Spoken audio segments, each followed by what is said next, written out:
Hi, I'm David J. Knight, Director of Exhibitions and Collections at Northern Kentucky University School of the Arts. Today you'll be watching 3 of our 9 Spring BFA Visual Arts graduates give talk about the artwork in their BFA senior exhibits. As we all know, the COVID-19 pandemic has caused many things to be done in new ways.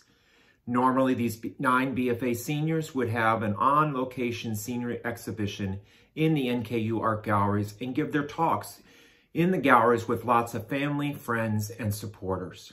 Since this is not possible this semester, their exhibitions will be held virtually. A video of all their artwork will follow at a later date. The seniors have worked very hard this semester with all the quick changes to adapt to a new way for all to experience their artwork. For some, it was not easy as others to do. I commend them for doing the best that they could do with the challenges put forth to them. Please enjoy their talks as they tell a bit more about their artwork and what it is all about.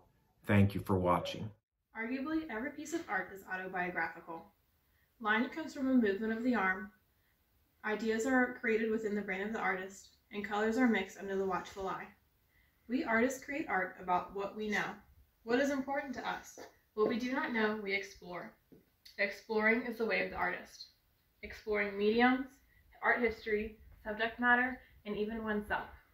I'm Celeste Bergman, and I'm a Bachelor of Fine Arts student at NKU with an emphasis in drawing. My exhibition, Depiction, explores my identity and what it is that makes me, me. Being an explorer is just as important as being a creator in the art world. This is where I am currently venturing. I have been confronted with the problem of a solo exhibition, and my solution has become this exploration of self. Countering what I previously held as my self-concept, I am pushing the boundaries of representation through self-portraiture. As I near the completion of my academic career, I've been forced to answer questions I have never once considered. I have begun to embrace the idea of challenging myself and what I know. I am exploring how to depict my character traits through color, using representation of objects linked to me by others, individuals who have influenced me, places that hold significance to me, my thoughts, emotions, dreams, goals, and traits, or a lack thereof. This idea of exploring my identity came after I realized most of my work had become self-portraits, in one way or another. I was always available to model for pictures, and I knew exactly how I wanted the poses or expressions to look. My eagerness to create caused me to become the subject of my work. This base idea developed and changed with each new idea and concept I came up with. I wanted to explore me in new ways to portray me. No matter how happy or pleasant someone's life seems to be, there always seems to be dark feelings lying somewhere underneath. Being told you're not good enough or telling yourself the same thing causes yourself some of these negative emotions. I wanted to express my connection with these emotions with this piece, The Good Life. The fetal position is one commonly known to create a sense of comfort in an uncomfortable situation or place. The figure is curling inward to protect herself from the sharp sense of dread forcing itself into her space. The need for acceptance and attention creates an uncomfortable tension in my life. I strive to be recognized for what I create, but also shy away from any attention placed on me. This dichotomy of wanting recognition and to remain in the shadows causes inner turmoil.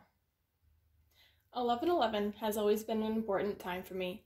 I anticipate it twice a day, every day, so I can make a wish. While the wish might not always come true, it helps me realize my goals and what I should be working towards achieving. Wishful thinking depicts me sleeping with 11/11 approaching on my watch. These moments of reflection before falling asleep help me resolve issues and come to solutions on many different problems.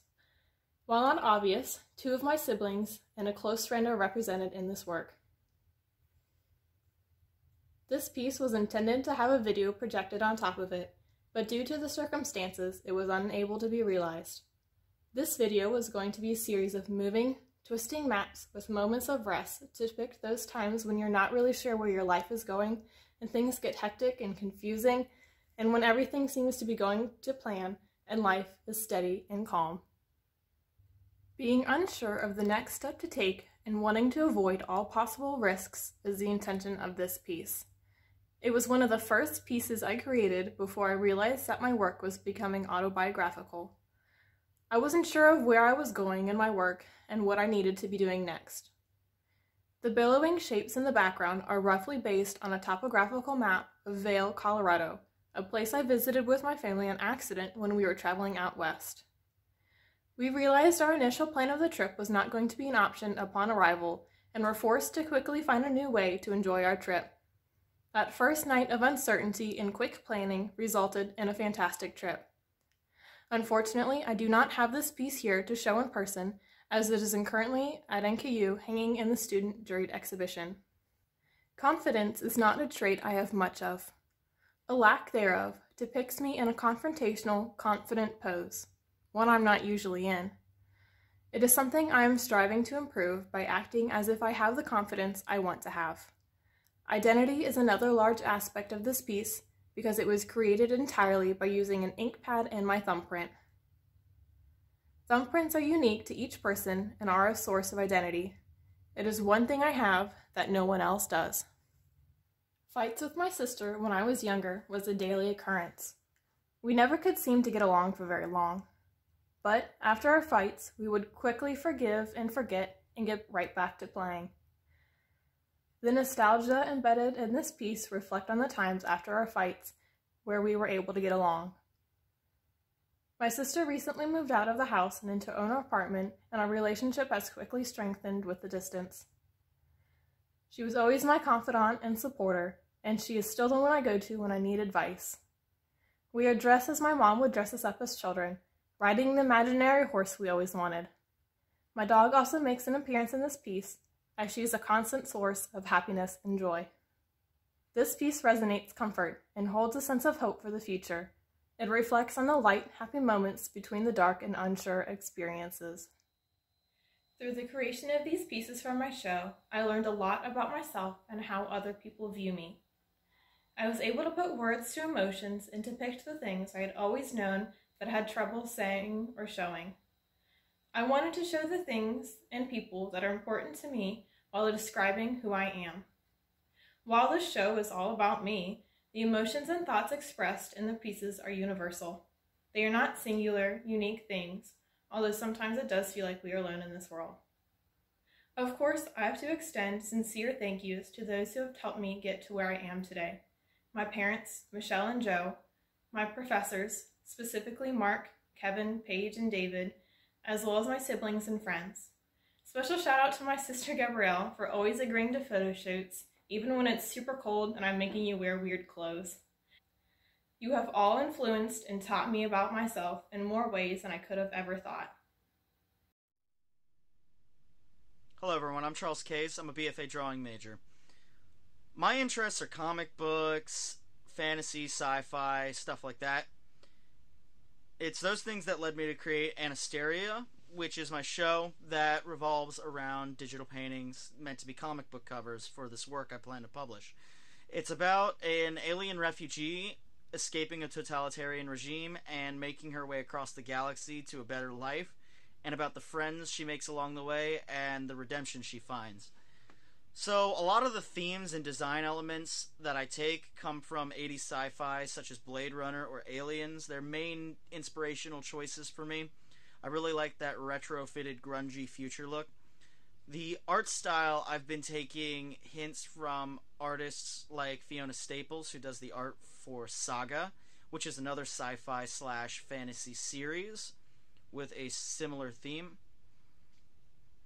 And I think I shoot for a semi-realistic graphic style. I tend to work small. These works are all 11 by 17.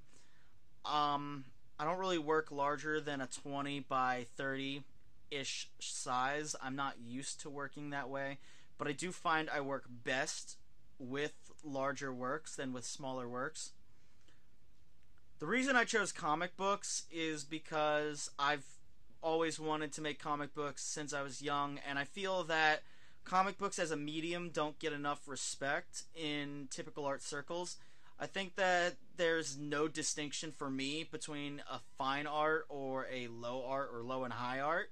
I think that comic books can be just as varied and just as worthy of museum and gallery display as any other piece. And the aesthetic that comic books are made with, it's just up to the viewer whether they like it or not. There are comic books that are very cheaply made, especially if you go back into early 1900s comic books, 1930s, comic books in the 60s. But these days, there's a lot of comic books that are employing very, very high skill levels in their artistic design. That's really down to the type of story you're making and the publishing house and other constraints. When I'm not making comic books, I like to do traditional portraits and figure studies. I think figure is one of the most interesting things for me.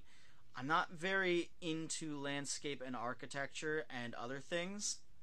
I'm very interested in capturing people and the emotions that they have, how that changes them, how you can express that. So I'd like to go through each of my art pieces and give a rundown of my ideas behind them. So I'll take you there. Hello everyone, so I wanted to talk a little bit about my artworks in the show.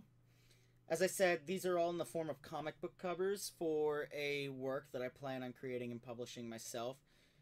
The idea is to go for a style inspired by Fiona Staples. It's naturalistic, but it's got a graphic aspect to it, and this is the first cover in the series. This features the main character, Anastasia Rupi. She is a Solarian. That is a type of alien species, without going too deep into it. She is a soldier, ex-soldier from a totalitarian regime. Her race is very militaristic, and they are on her trail because they can't afford having soldiers defecting and getting out and spreading the word about war crimes, etc., etc. So in the first issue, the idea is on her way from escaping, she's caught through a blockade and her ship is damaged, but she manages to make a jump to light speed, as it were. She jumps light speed, she ends up on a desert planet, her ship crashes. So I wanted to incorporate those design elements into this. Her military uniform, from being a fighter pilot in the military, a piece of shrapnel that she's created a makeshift knife out of, and then the smoke billowing up all around her in this desert. I wanted to create a dynamic composition with her as a stable central piece of it, with her confronting the viewer and showing this confidence on her face and adding an air of mystery. And I think that while there's not a lot going on in this image subject-wise, there's a lot going on compositionally. So she creates this strong vertical that provides stability for the composition, and then the smoke billowing around her creates this dynamic snaking form that your eyes can follow through the composition, and then you can trail it up. I like to start with the face. I like to go down her arm to the knife, look at the smoke, follow it up to the pillar, go up the pillar, sweep over the logo towards the left to the suns, and then back again. I wanted to keep the viewer coming back to the eyes, and that's why they are the brightest part of the composition, and also they glow. And I thought it'd be interesting to have her backlit too, to add a sense of drama, perhaps maybe an air of romanticism to it. So the third piece here features the second main character of the series, Joey Espinosa. In the story, Anastasia finds Joey on a planet stealing from a local military force. They work together to liberate this town from this military force, but initially they hate each other. And that's because Solarians killed off Joey's entire family and his village. So it's understandable that he's untrusting and even hates Anastasia in the beginning. But over the course of the series, they develop a sort of surrogate siblinghood, and this is one key part of Anastasia's redemption in the story, is making amends to Joey, becoming closer, and helping him get through the tragedy of losing his family. But I wanted to showcase the aftermath of a battle with the soldiers dead around him. Perhaps they knew Joey, perhaps they didn't, but you can see that Joey is in the fetal position against this wall. He's having a mental break after witnessing all this suffering and brutality. So here's the 7th in the series. Anastasia is on this faraway planet where they're still in a medieval society. She's got some armor, she's got this sword, and she's facing off against this giant that's been tyrannically ruling over the town and forcing them to pay tribute to him. He's got this leather armor, it's bloodstained, he's got these scars that imply that he's been in many battles. He's grimacing at her. He's very sinister looking, he's backlit, she's stuck in his shadow. I thought it'd be interesting to put her in his shadow and to dwarf her out and play with that scale. But I also wanted to set this composition on a high plateau, so behind them it's only clouds. There are no mountains or plains or anything of that sort, so you get the feeling that there's a large open space all around them, that they're very up high and isolated from the rest of the world. We end with this alien demon wizard type creature confronting the viewer with this army of people that are mind controlled. They're called the Mind Flayers, and they're a central antagonist at some point in the comic, and they create a real threat for Anastasia because they're not of this world. They don't necessarily obey our laws of science and physics, so Anastasia is not quite sure what to do with them. And they show an utter lack of care for life and absolute sadism with brutality.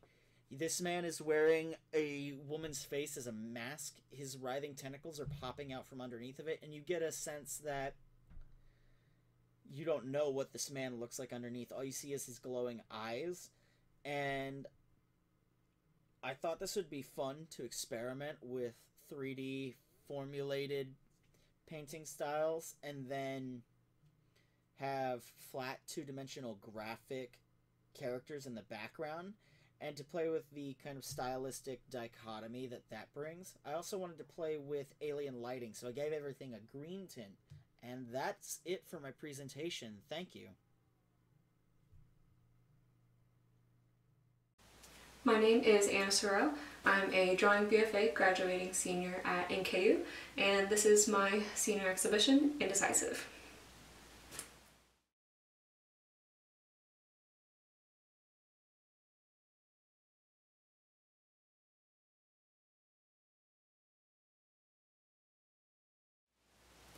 It's honestly kind of funny to me that this is what my senior show ended up being. This is definitely not what I pictured myself doing as a freshman, or even when I kind of first started thinking about my show when I got the BFA. Because as a freshman, I hardly ever used charcoal and didn't think much of anything about installation art. But here we are with a charcoal installative show. Honestly, I think it's kind of one of the main things that I've learned at my time at school is to let myself grow and change and learn, and to let my art and the ideas evolve as I go and not be so tied to one thing. I've been working on these pieces specifically since the fall semester, but the initial inspiration for the direction of the work came from work that I did in my drawing class last spring. Those pieces were about self-exploration, working through both the good and the bad, and I started playing with this idea of a self-portrait that doesn't use my face. Using a different part of myself or other imagery instead to represent myself.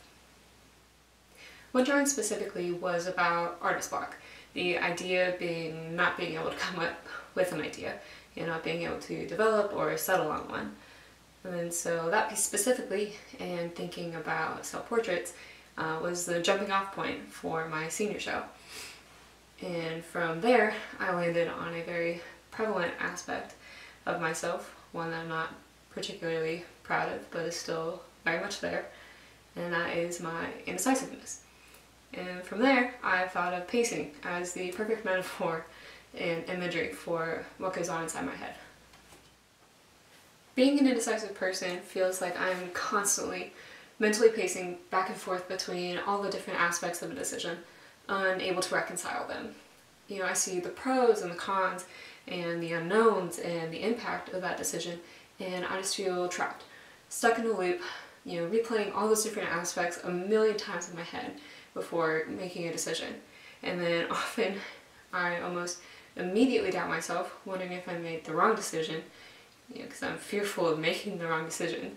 And that's that perfectionistic side of me that plays a role in this.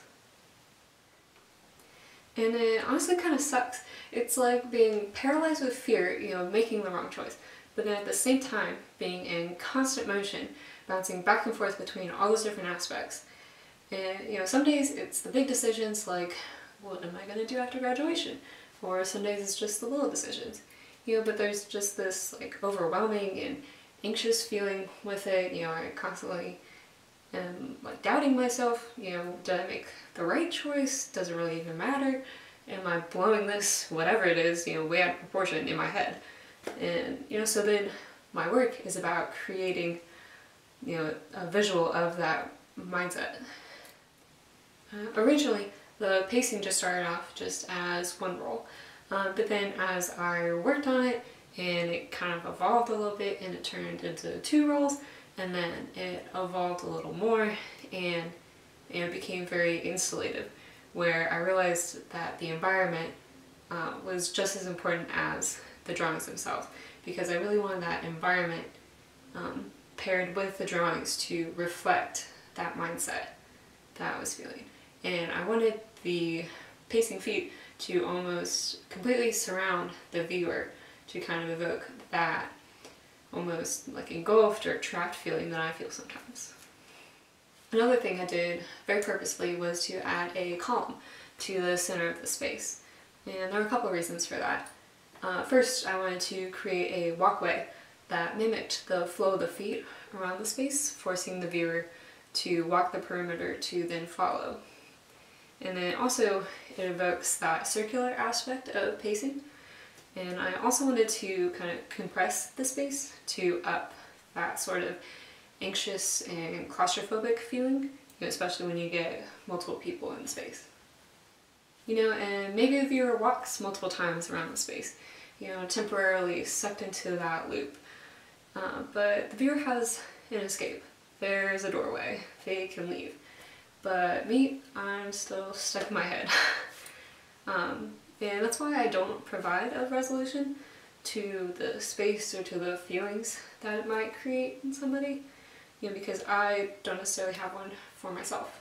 It's still something that I confront and work on every day, but for now, it's just still a big part of myself. And I want to say a huge thank you to my family, who has been so incredibly loving and supportive of me this whole time. And I especially want to say thank you to my dad, who built this space for me. He knew how much hard work I put into it and how excited I was for the show, and then how upset I was when the school closed for the virus and we weren't going to have our show. And so he built me a freaking gallery space in our basement. Thank you. And I also want to say thank you to my awesome AKU professors. Thank you for all that you guys have taught me, my time here. And I also want to thank you for fighting for us to still have a show in the gallery at school at a later date. Thank you.